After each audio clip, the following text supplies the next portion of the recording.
10 రోజుల్లో ముగ్గురు, 2 నెలల వ్యవధిలో 11 మంది. ఇది మృతుల లెక్క. ఒక్క వ్యాధి బారిన పడిన వారి లెక్క అధికారికంగా 275, అనాధికారికంగా 1000 మందికి పైకే. ఇంతకీ ఆ మండలానికి ఏమైంది? ఎందుకు అక్కడి వారంతా ఈ వ్యాధుల బారిన పడుతున్నారు? ఇదే విషయాన్ని తెలుసుకునేందుకు బిగ్ టీవీ టీం గ్రౌండ్లోకి దిగింది. ఆ జిల్లాలోని అన్ని మండలాల్లో ఏం జరిగిందో తెలుసుకునే ప్రయత్నం చేసింది. ఇంతకీ ఏంటా వ్యాధి? ఎందుకు ప్రజలు వరుసగా మరణిస్తున్నారు? కిడ్నీ మహమ్మారి ఒక్కొక్కరిని కబలిస్తుంది. ఒకరు కాదు, ఇద్దరు కాదు. అధికారుల లెక్కల ప్రకారం 275 మందికి పైగా కిడ్నీ వ్యాధితో బాధపడుతున్నారు. 49 మందికి పైగా డయాలసిస్ పేషెంట్లు ఉన్నారు. గడిచిన 10 రోజుల్లో ముగ్గురు చనిపోయారంటే ఏ కొండూరులో ఎటువంటి భయానక పరిస్థితి ఉందో చూద్దాం పదండి. ఎన్టీఆర్ జిల్లా ఏ కొండూరు మండలంలోని తాండా గ్రామాల్లో బిగ్ టీవీ పర్యటించింది. ఇక్కడ ఏ ఇంట చూసినా కన్నీటి గాథలే వినిపిస్తున్నాయి. భర్తను కోల్పోయిన వారు ఒకవైపు అయితే ప్రస్తుతం కిడ్నీ మహమ్మారితో పోరాడుతున్న కుటుంబాలు మరోవైపు. పట్టించుకోవాల్సిన అధికారులు, ప్రజాప్రతినిధులు వస్తున్నారు, చూస్తున్నారు, వెళ్తున్నారే తప్ప శాశ్వత పరిష్కారం చూపించడం లేదనేది ఈ తాండావాసుల ఆరోపణ. ఏ కొండూరు మండలంలో 22 గ్రామాలున్నాయి. అందులో 19 తాండాలు ఉన్నాయి. ఆ ఊరు వారంతా భూగర్భ జలాల్లోనే అట్టడుగు నీరు తాగి కిడ్నీ వ్యాధి బారిన పడి మరణిస్తున్నారనే ప్రచారం జరుగుతోంది. గత 10 ఏళ్లుగా ఈ సమస్య ఆ ఊరిని వెంటాడుతోంది. ఎన్నో ప్రభుత్వాలు మారాయి, కానీ ఆ ఊరు సమస్య మాత్రం పరిష్కారం కాలేదు.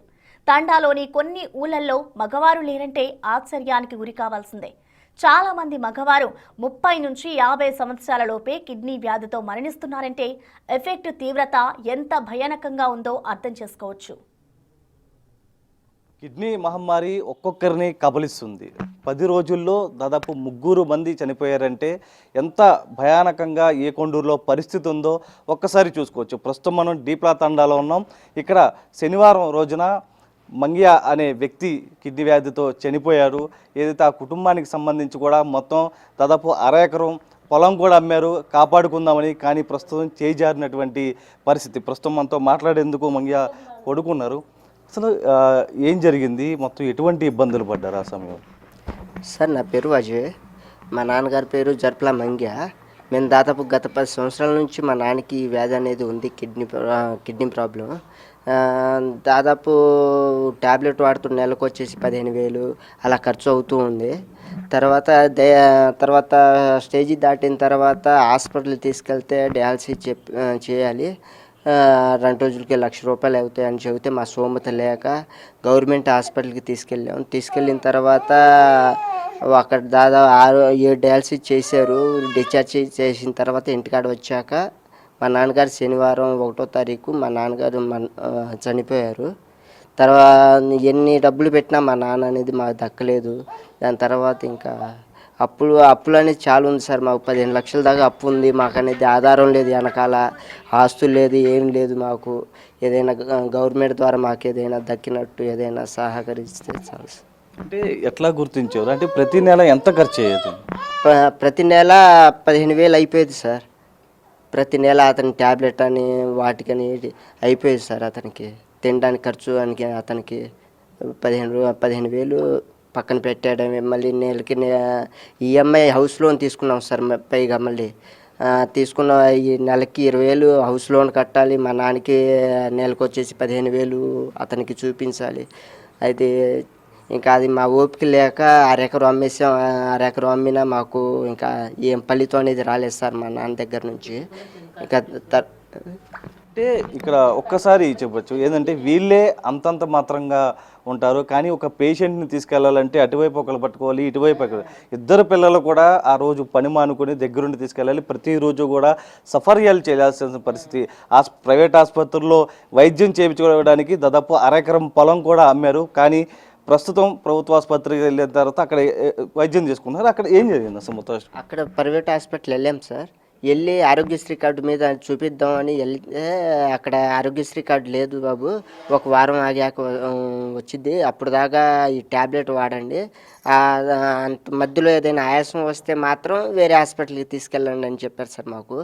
మేము మార్నింగ్కి వెళ్తే నైట్ 9:30 అయింది సార్ మేము ఇంటికాడ వచ్చేపాటికి. అప్పట్లోనే మళ్ళీ మధ్యలో ఆయాసం వచ్చేసింది సార్. దాని తర్వాత మళ్ళీ దగ్గర ఉన్న ఇక కొత్తగా పెట్టారు సార్ మనకు హాస్పిటల్. చిమలపాడు. అక్కడ తీసుకెళ్తే అక్కడ నుంచి మళ్ళీ తెల్లారి 7 డిశ్చార్జ్ చేసి మళ్ళీ అంబులెన్స్కి ఫోన్ చేస్తే డైరెక్ట్ విజయవాడ తీసుకెళ్ళాం సార్. విజయవాడ తీసుకెళ్ళి జాయిన్ చేసి ఇంకా చేసేపాటికి ఇంకా చేజారిపోయారు. దాదాపు 7 డయాలసిస్ చేశారు సార్ మా నాన్నకి. 8వ డయాలసిస్కి డిశ్చార్జ్ అయ్యి ఇంటికాడ వచ్చాం సార్. గురువారం పిలిచారు మాకు. మళ్ళీ వెళ్ళే స్టేజ్లో మా నాన్న ఇంటికాడ శనివారం ఈవినింగ్ 6:30 కల్లా చనిపోయారు సార్. అంటే మీరు ప్రత్యక్షంగా చూస్తూ ఉన్నారు, అధికారులు చెప్తున్నారు ఇక్కడ హెల్త్ సెంటర్లు ఏర్పాటు చేసామని చెప్తున్నారు. ఏమైనా పనికొస్తున్నాయా? పనికి వస్తున్నాయి సార్. మన ఏకొండూరులో అక్కడ నుంచి నేను మార్చుకున్నాను సార్. ఇక్కడ చేపిద్దామని నేను గురువారం వెళ్తే ఇక్కడ మా నాన్నగా కొంచెం సీరియస్గా ఉన్నాడు, ఏదైనా ఎమర్జెన్సీ ఉంటే ఇక్కడ అలాంటి వస్తువులు ఏం లేవు మళ్ళీ అని చెబితే సర్లే అని మళ్ళీ అక్కడే తీసుకెళ్దామని రెడీ అవుతున్నాం. అంతలోనే అయిపోయింది సార్. కిడ్నీ వ్యాధి బారిన పడి మందులు కూడా కొనుక్కునేందుకు డబ్బులు లేక వ్యాధి తీవ్రమై డయాలసిస్ చేపించుకోలేక ఇళ్లకే పరిమితమవుతున్నారు తాండాలోని కొంతమంది. వారిలో బూక్యా తవూరియా ఒకరు. కిడ్నీ వ్యాధితో 2 కాళ్ళు చచ్చిపడిపోయి నడవలేని స్థితిలోకి వచ్చేశాడు. దీంతో కుటుంబ పోషణ కష్టతరంగా మారింది. వీరికి ఒక పాప. అతని భార్య కూలీ పనికెళ్లి 300 రూపాయలు తెస్తేనే ఆ రోజు గడిచే పరిస్థితి. సర్కారు వారు ఇచ్చే రేషన్ బియ్యం తిని కాలం వెళ్లదీస్తున్నారు. ఆసుపత్రికి నడుచుకొని వెళ్లలేక తల్లి లేదా భార్య ఆసుపత్రికి వెళ్లి టాబ్లెట్లు తీసుకొస్తే అవి వేసుకుని బ్రతుకు జీవుడా అని నెట్టుకొస్తున్నాడు అతను. కిడ్నీ బారిన పడితే ఎటువంటి ఎఫెక్ట్ ఉంటుందో ఒక్కసారి నేను చూపిస్తాను. ఎందుకంటే దాదాపు ఒక్కసారి విజువల్స్లో చూడొచ్చు. కిడ్నీ బారిన పడిన తర్వాత 2 కాళ్ళు కూడా ప్రస్తుతం పనిచేయని పరిస్థితి, నడవలేకపోతున్నారు. ఇతను కూలీ చేస్తేనే ఆ రోజు తినే బియ్యం కానీ ఏదైనా కూరగాయలు కానీ కొనే పరిస్థితి. కానీ ప్రస్తుతం చూడొచ్చు, భార్య పిల్ల ఎంత అల్లారు ముద్దుగా ఉంది. తండ్రికి ఇటువంటి కిడ్నీ బారిన పడ్డారని కూడా ఆ పిల్లకి తెలియదు. ప్రస్తుతం ఈమె పని చేస్తేనే ఇల్లు గడిచే పరిస్థితి ఉంది ఇక్కడ. ప్రస్తుతం అసలు ఏం జరిగింది ఒకసారి మొత్తం, అంటే ఎన్ని ఏళ్ళ నుంచి బాధపడుతూ ఉన్నారు? ఇప్పుడు 4-5 సంవత్సరాలు 4-5 సంవత్సరాలు 4-5 సంవత్సరాల నుంచి కండరాల నొప్పి, కిడ్నీ బాధలు, మందులు వాడుతూనే గవర్నమెంట్ హాస్పిటల్ మందులు, విజయవాడ మందులు. మనకేమీ లేదు వెనక ముందు, డబ్బు లేదు, ఆస్తులు లేవు, పొలాలు లేవు, ఏమీ లేవు. ఆ కోటా బియ్యం తెచ్చుకుంటేనే తినేది, లేదంటే ఇంక పస్తూ ఉంటాం. అంటే హాస్పిటల్కి వెళ్ళి చూపించుకునేంత లేదని చెప్తూ ఉన్నారు. దగ్గరలోని హాస్పిటల్కి వెళ్ళే ప్రయత్నం చేస్తున్నారా? అంటే ఎట్లా వెళ్తున్నారు? అంటే ప్రస్తుతం కాళ్ళు కూడా పనిచేయని పరిస్థితి. ఇంకా మా అమ్మ కానీ మా భార్య కానీ వీళ్ళు పోయి మందులు తీసుకురావటమే. నేను ఆడికి వెళ్ళేది లేదు. నేను ఇంట్లో మంచం మీద పడుకొని ఉంటామే. అంటే ఎట్లా పోషణ ఎట్లా తినడానికి మొత్తం ఎట్లా ఉంటుంది? ఇంకా అన్నిటికీ ఆ కూలి పని అవి చేస్తే ఆ కారాలు, అవి ఎల్లిపాయ కారాలు అవి తిని బతకటం. ఇంకట్ట గంజి. అధికారులు ఎవరైనా వచ్చి చూస్తున్నారు? అసలు వస్తున్నారు, చూస్తున్నారు, వెళ్ళిపోతున్నారు. పింఛన్ రాపిస్తామంటున్నారు, ఏదో సాయం చేస్తామంటున్నారు. ఎవరు పింఛన్ లేదు, సాయము లేదు. అంటే లోకల్ ఎమ్మెల్యే కానీ ప్రజాప్రతినిధులు కానీ ఎవరైనా వస్తున్నారా? వచ్చారు అంతకుముందు.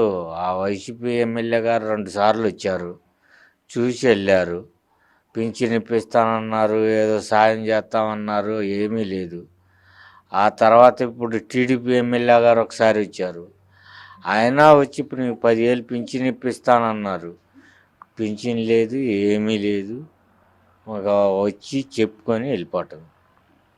అంటే వీళ్ళు చెప్తుంది దాదాపు హాస్పిటల్కి వెళ్ళి ట్రీట్మెంట్ కూడా చేయించుకోలేని పరిస్థితులు. ప్రజాప్రతినిధులు వస్తున్నారు, అధికారులు వస్తున్నారు, పెన్షన్ ఇస్తామని చెప్తున్నారు, కానీ ఒక్కసారి కూడా పెన్షన్ ఇవ్వని పరిస్థితి ఇక్కడ కనిపిస్తుంది. ప్రస్తుతం ఉన్నారు. అమ్మ, ఎటువంటి ఇబ్బందులు పడుతున్నారు? మా అబ్బాయి చెబుతాడండి, నాకు రాదు చెప్పటం. నేనే కూలీ నాలి చేసి మా అబ్బాయికి విజయవాడ వెళ్ళి నేనే మందులు తెచ్చి మా అబ్బాయికి ఒక్కడే ఉన్నాడని నేను బాధపడుతున్నా. ఆ భార్య తెచ్చుద్ది, ఆ భార్య ఇంట్లో తీసు ఏమొస్తుందండి 300 ఇస్తున్నారు. దాంట్లో నూనె అని, ఉల్లిపాయలు అని, బియ్యం అని అవన్నీ తెస్తారు. అది దేనికి సాల్తాయి? ఈ మందులే తెచ్చుద్దా, లేకపోతే ఇంట్లో కుటుంబానికి జరుగుద్దా? ఏమన్నా బతుకుతాడు? దానికి నేను తిప్పులు పడుతున్నా. విజయవాడ మొక్కలు వెళ్ళినట్టు వెళ్ళి బజార్ తిరిగి హాస్పిటల్ నాకు తెలియదు, హాస్పిటల్కి తిరిగి మందు తెచ్చి మా అబ్బాయికి పెడుతున్నా.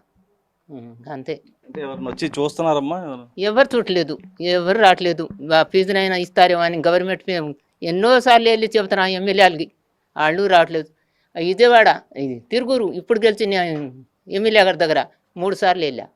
వస్తుందమ్మా, వస్తుంది అంటారు, మనం ఒక మాట చెబుతారు, ఆ కాడ వెళ్ళిపోతున్నారు. అది రావట్లేదు, ఇది రావట్లేదు, ఏమీ రావట్లేదు. పిల్లగాడు మళ్ళా నేనే తిప్పులు పడుతున్నా. ఎవరు పెడుతున్నారు, ఎవరు పెడతలేదు. ఎవరు నాయన కాళ్ళు ఉండయ్యా, ఆఖరికి లెగిసి దొడ్లో కూడా వెళ్ళడు, అది కూడా మంచంలోని. అది నేనే బాధపడుతున్నా. అట్లా జరుగుతుంది మాకు. ఏ కుటుంబాన్ని చూసినా కూడా కన్నీరే కనిపిస్తుంది. ఎందుకంటే ఆసుపత్రికి వెళ్ళి వైద్యం చేయించుకోలేరు, తినడానికి కూడా తిండి లేని పరిస్థితి ఉన్న సమయంలో కూడా అధికారులు అటు ప్రజాప్రతినిధులు వీళ్ళు కోరుకునేది ఒకటే, ఒక పెన్షన్ అనేది వస్తే కనుక ఖచ్చితంగా కొంత భరోసాగా ఉంటుంది. రోజు కూలి చేస్తే 300 రూపాయలు వస్తాయి. 300 రూపాయలకి అటు టాబ్లెట్లే కొనుక్కోవాలా, లేకపోతే పిల్లకి చదివించే పరిస్థితి, లేకపోతే మిగతా ఏం చేసుకోవాలి, తినడానికి తెచ్చుకునే విధంగా ఉంటుంది. కానీ కొన్ని రోజులు అది కూడా ఉండదు. ఆ రోజు పస్తులు ఉండాల్సినటువంటి ఉంటుందంటూ కూడా వీళ్ళంతా ఆవేదన వ్యక్తం చేస్తున్నటువంటి పరిస్థితి కనిపిస్తుంది. దీప్లా నగర్ తండాలోని మరో విషాదం. అప్పు సొప్పు చేసి 10 లక్షల రూపాయల వరకు ఖర్చు పెట్టి విజయవాడ ప్రభుత్వ ఆసుపత్రిలో చికిత్స అందించినా ప్రయోజనం లేకుండా పోయింది. బరోతు ధర్మ అనే వ్యక్తి నవంబర్ 3వ తేదీన కిడ్నీ మహమ్మారితో పోరాడి చనిపోయాడు. వారి కన్నీటి గాథను కూడా వినండి. చనిపోయినటువంటి వ్యక్తి దీప్లా నగర్లో మరొక వ్యక్తి కూడా చనిపోయాడు. ప్రస్తుతం ధర్మ కూడా చనిపోయినటువంటి పరిస్థితి. చాలామంది కిడ్నీ బారిన పడి ఇంకా మృత్యువుతో పోరాడుతున్న వ్యక్తులే. అయితే ఒకరు కాదు, ఇద్దరు కాదు, దాదాపు అధికారులు చెప్పిన లెక్కల ప్రకారం 275 మంది పైగా అంటూ ఉన్నారు. కానీ వాస్తవానికి ఇక 1000 మంది పైగా కూడా ఏకొండూరు మండలంలో 1000 మంది పైగా కూడా కిడ్నీ బారిన పడి అటు ఆ ఆసుపత్రులు చుట్టూ తిరుగుతున్న వాళ్ళే ఉన్నారు. ప్రస్తుతం ఒక్కసారి ధర్మ వాళ్ళ ఫ్యామిలీని ఒక్కసారి చూద్దాం. 10 లక్షల రూపాయలు ఖర్చు పెట్టారు, ప్రైవేట్ హాస్పిటల్లో కూడా ట్రీట్మెంట్ చేశారు. కానీ ప్రస్తుతం 5 రోజుల క్రితం చనిపోయాడు. ప్రస్తుతం కూతురు కూడా చూడొచ్చు ఒకసారి విజువల్స్లో. ఎందుకంటే 5 ఏళ్ల బట్టి కూడా ఆయన పోరాడుతూనే ఉన్నాడు కిడ్నీ బారిన పడి.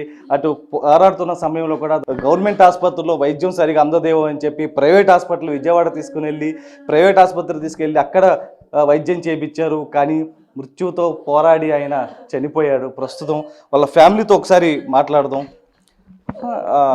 ఎటువంటి ఇబ్బందులు పడ్డారు కిడ్నీ బారిన పడిన సమయంలో? చాలా ఇబ్బందులు పడ్డాం సార్ మా నాన్న గురించి. అంటే ఎక్కడ చూపించారు, ఏ హాస్పిటల్లో చూపించారు? విజయవాడ సెంటినీ హాస్పిటల్లో చూపించాం సార్. అంటే ఎంత ఖర్చు అయింది? 10 లక్షల వరకు ఖర్చు అయ్యాయి సార్. అంటే ఎట్లా తీసుకెళ్ళేవారు ఆసుపత్రికి? మొత్తం బస్ మీద వెళ్ళే వాళ్ళం సార్. అంటే అధికారులు కానీ ఎవరైనా ప్రజాప్రతినిధులు కానీ వచ్చారు? రాలేదు సార్, ఎవరు రాలేదు సార్.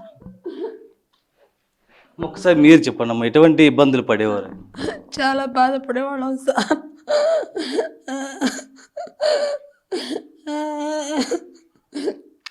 మాకెవరు లేరు సార్, అమ్మాయి గారు కూడా లేరు, నాకే తోడు లేదు సార్. చాలా ఇబ్బందితో చూపించాను సార్, చాలా ఇబ్బంది పడాడు మా ఆయన. తుకబా ఇక్కడ ఆసుపత్రులు పెట్టామని చెప్తూ ఉన్నారు. అక్కడ ట్రీట్మెంట్కి ఏమైనా వెళ్ళారా ఇప్పుడైనా? వెళ్ళలేదు సార్, ఎక్కడ పెట్టారో మాకు తెలియదు సార్. అసలు ఈ మండలంలోనే ఎందుకు ఇంతమంది కిడ్నీ వ్యాధుల బారిన పడుతున్నారు? ఈ ప్రశ్నకు సమాధానం కోసం వెతికితే భూగర్భ జలాలు అనే సమాధానం వినిపిస్తోంది. మరోవైపు వైద్యుల సర్వే ప్రకారం ఒక్క కొండూరులోనే 240 మంది మాత్రమే కిడ్నీ వ్యాధిగ్రస్తులు ఉన్నారని తెలుస్తోంది. డయాలసిస్ పేషెంట్స్ 25 మంది ఉన్నారు. వారికి సకాలంలో మందులను అందజేస్తూ డయాలసిస్ చేయించుకుంటున్న వారికి ఒక్కొక్కరికి 10,000 రూపాయల పెన్షన్ అందజేస్తామంటున్నారు వైద్యులు. ప్రస్తుతం కొండూరు డయాలసిస్ సెంటర్లో ఎన్ని బెడ్లున్నాయి, ఎంతమందికి డయాలసిస్ చేస్తున్నారనే విషయాలను తెలుసుకునే ప్రయత్నం చేసింది బిగ్ టీవీ టీం. కొండూరులోని డయాలసిస్ సెంటర్లో ప్రస్తుతం మనం ఉన్నాం. మెడికల్ ఆఫీసర్ డాక్టర్ దివ్య మొత్తం కూడా పరిశీలిస్తున్నారు. ఎందుకంటే ఇక్కడ 4 బెడ్స్ ఇక్కడ ఉన్నాయి పేషెంట్స్ సంబంధించి. 5 అబోవ్ ఉన్న వాళ్ళని డయాలసిస్ నిర్వహిస్తారు. ప్రస్తుతం చూడొచ్చు విజువల్స్లో మొత్తం కూడా డయాలసిస్ నిర్వహిస్తున్నటువంటి తీరు మొత్తం కూడా డాక్టర్ దివ్య మనతో పాటు ఉన్నారు. మేడం మొత్తం పేషెంట్స్ అంతా చూస్తూ ఉన్నారు, మొత్తం అసలు ఏం మేడం అసలు మొత్తం వీటికి సంబంధించి? ఇది కిడ్నీ పేషెంట్స్కి సంబంధించి క్రియాటినిన్ ఎవరికైతే 5 కంటే ఎక్కువ ఉంటుందో వాళ్ళకి డయాలసిస్ నెఫ్రాలజిస్ట్ మనకి రిఫర్ చేస్తారు. ఆ రిఫర్ చేసిన వాళ్ళని మనం ఏకొండూరు మండలంలో ఉన్న డయాలసిస్ సెంటర్లో ఇది డయాలసిస్ మిషన్. దీంట్లో ఏంటంటే మనకి బ్లడ్ ఏదైతే ఉందో దాని ఇంప్యూరిటీస్ మొత్తము కూడా ప్యూరిఫై చేసి మళ్ళీ మనము వాళ్ళకి ఎక్కిస్తాము. ఒక్కొక్క పర్సన్కి ఒక్కొక్క వేరియేషన్ ఉంటుంది, అంటే వీక్లీ ట్వైస్ ఉంటుంది, థ్రైస్ ఉంటుంది. వాళ్ళ క్రియాటినిన్ లెవెల్స్ని బట్టి మనం డయాలసిస్ ఎన్నిసార్లు పెట్టించుకోవాలనేది నెఫ్రాలజిస్ట్ సజెస్ట్ చేస్తారు. దానిని బట్టే మనకు పెడతాము. ఇది చేయించుకోలేదు అంటే గినక వాళ్ళలో ఉన్న ఇంప్యూరిటీస్ బ్యాక్టీరియా మొత్తం ఏదైతే అది ఎక్కువైపోయి వాళ్ళకి ఆయాసం రావడం కానీ, ఇంకా వెయిట్ గెయిన్ అవ్వడం కానీ, కాళ్ళ వాపులు మొహం వాపులు రావడం కానీ, యూరిన్ నడవకపోవడం కానీ ఇవన్నీ వచ్చేస్తాయి. వాళ్ళు ఎప్పుడైతే ఈ డయాలసిస్ చేయించుకుంటారో ఆ ఆయాసము ఉండదు, ఆ కాళ్ళ వాపులు ఉండదు, అలాగే వాళ్ళు డే యాక్టివిటీస్ కూడా ఉంటాయి. కానీ ఈ డయాలసిస్ పేషెంట్స్ అనేవాళ్ళు చాలా జాగ్రత్తలు తీసుకోవాల్సి ఉంటుంది. వాళ్ళు సాల్ట్ అనేది ఖచ్చితంగా తీసుకోకూడదు. వాటర్ క్వాంటిటీ కూడా వాళ్ళకి బాడీ వెయిట్కి తగ్గట్టుగానే తీసుకోవాలి. యూరిన్ ఎలా వెళ్తున్నారు ఏంటి అనేది చూసుకోవాలి, ఎంత వెళ్తున్నారు అనేది చూసుకోవాలి. ఈ డయాలసిస్ అనేది ప్రతి ఒక్క పేషెంట్కి 4 గంటల సమయం పడుతుంది. ఆ 4 గంటల్లో కూడా వీళ్ళకి ఏమైనా రియాక్షన్స్ వస్తున్నాయా, వీళ్ళు దానికి ఎలా రెస్పాండ్ అవుతున్నారు అనేది చూసుకొని మనం ఆ డయాలసిస్ అనేది కంప్లీట్ చేస్తాం. అంటే ఒకసారి చాలా మంది కూడా డయాలసిస్ చేయించుకోవాలంటే భయపడే పరిస్థితి, కొంతమంది ఇళ్ళ నుంచి కూడా బయటకు రావట్లేదు, ఏదైనా మెడిసిన్ వాడుతూ ఉన్నారు. అంటే మేము కూడా ఇంత పరిశీలించినప్పుడు అబ్జర్వ్ చేసిన అంశం ఏం చెప్పదలుచుకున్నారు? వాళ్ళకి డయాలసిస్ చేయించుకుంటే చనిపోతాము అనే ఒక అపోహ ఉంది. అది ఎందుకు ఉంది అంటే పేషెంట్స్ చాలామంది కూడా క్రియాటినిన్ 5 కంటే ఎక్కువ ఉన్న తర్వాత మేము డయాలసిస్ చేయించుకోవాలి అని చెప్పి చెప్తాము. కానీ వాళ్ళు క్రియాటినిన్ అనేది 12, 15 వచ్చిన తర్వాత మా దగ్గరకు వస్తారు. ఆ 15 తర్వాత వచ్చిన తర్వాత మేము డయాలసిస్ చేయించినా కూడా అది తగ్గడానికి చాలా టైం పట్టుద్ది. ఆ 15 తర్వాత నుంచి తగ్గి తగ్గి తగ్గి వచ్చిన తర్వాత వాళ్ళు కొంత వాల్యూకి వస్తారు. వచ్చిన తర్వాత వాళ్ళకి ఆ క్రియాటినిన్ అనేది సడన్గా పెరగడము, ఆ కాంప్లికేటెడ్ స్టేజ్లో వస్తున్నారు కాబట్టి వాళ్ళకి లైఫ్ స్పాన్ అనేది చాలా తక్కువ ఉంటుంది. ఎందుకంటే కాంప్లికేషన్స్ ఎక్కువ ఉన్నాయి కాబట్టి వాళ్ళకి ఇంకా బీపీ, షుగర్ ఇలాంటివి ఉంటాయి, లేదా హార్ట్ ఫెయిల్యూర్ వచ్చేస్తుంది. దానివల్ల వాళ్ళు ఇమీడియట్గా కార్డియాక్ అరెస్ట్ అయ్యో లేకపోతే బీపీ పెరిగిపోయో చనిపోతూ ఉంటారు. అది చూసిన తర్వాత వీళ్ళేమనుకుంటారంటే కిడ్నీ డయాలసిస్ చేయించుకుంటే మేము చనిపోతాము, వెంటనే మాకు ఇంకా చావు అనేది వస్తుంది అనేది ఒక అపోహ భ్రమలో ఉన్నారు. కానీ మన క్రియాటినిన్ ఎప్పుడైతే పెరిగిద్దో ఆ పెరిగిన తర్వాత మనం వెంటనే వస్తే గినక దాన్ని వెంటనే మనం కూడా రికవర్ చేయడానికి చాలా అవకాశాలు ఉంటాయి.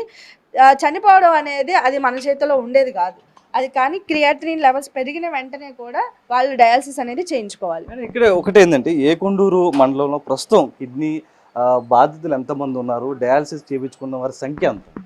ఇప్పుడు ప్రస్తుతానికి అయితే మనకి మండలంలో 175 ఆన్ మెడికేషన్ ఉన్నారు.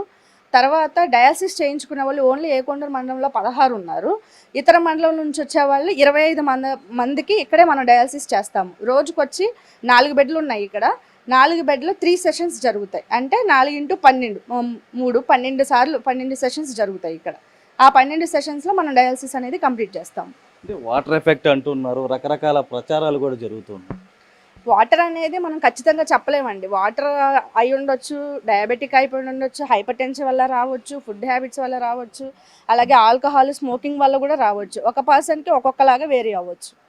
అది మనం వాటర్ వల్లే అని చెప్పలేం. అంటే ఏం చెప్పదలుచుకున్నారు మేడం? అంటే అందరికీ మొత్తం కూడా ఒక భయం అనేది ఉంటుంది. మొత్తం మీరు చెప్తున్నారు సంఖ్య 245 అని చెప్తున్నారు, వారందరికీ ఏం చెప్పదలుచుకున్నారు? వాళ్ళందరికీ నేను చెప్పదలుచుకున్నది ఏంటి అంటే వచ్చిన తర్వాత మనం దాన్ని చేయగలిగింది ఏంటి అంటే మెడిసిన్తో కానీ డయాలసిస్తో కానీ ఏదైనా సరే లైఫ్ స్టైల్ మోడిఫికేషన్స్తో కానీ దాన్ని తగ్గించుకోవడమే మనం చేయాల్సింది. ఇంకా వచ్చిన దాన్ని మనం కంప్లీట్గా రివర్స్ అయితే చేయలేము. కానీ ఎవరైతే అతి తక్కువ క్రియాటినిన్ పెరిగి ఉన్నారో వాళ్ళు మాత్రం వెంటనే లైఫ్ స్టైల్ మోడిఫికేషన్స్ చేసుకుంటే ఖచ్చితంగా రికవర్ అయిన వాళ్ళు ఉన్నారు, రికవర్ అవుతారు కూడా. అంతేగాని భయంతో కానీ లేకపోతే ఈ మందులు వాడితే ఏదన్నా అయ్యిద్దేమో లేకపోతే ఏమన్నా అయ్యిద్దేమో అని చెప్పేసి అనుకోవడం అనేది ఒక అపోహ. ఆ అపోహను తొలగించి మనం ఖచ్చితంగా ఈ ఫుడ్ హ్యాబిట్స్, మెడికేషన్, అలాగే డయాలసిస్ రెగ్యులర్గా ఫాలో అప్ ఉంటే కనుక ఖచ్చితంగా దీన్ని మనం రివర్స్ చేయగలుగుతాము. ఖచ్చితంగా రికవర్ అవుతారు వాళ్ళు. స్టార్టింగ్ దశలో ఉన్న వాళ్ళని ఏ విధంగా గుర్తించారు, వాళ్ళకి ఏం సూచనలు చేస్తారు? స్టార్టింగ్ దిశలో ఉన్న వాళ్ళకి మనం ఎలా గుర్తిస్తాము అంటే అసలు కిడ్నీ ప్రాబ్లం ఉంది అన్న విషయం వాళ్ళకి తెలియదు.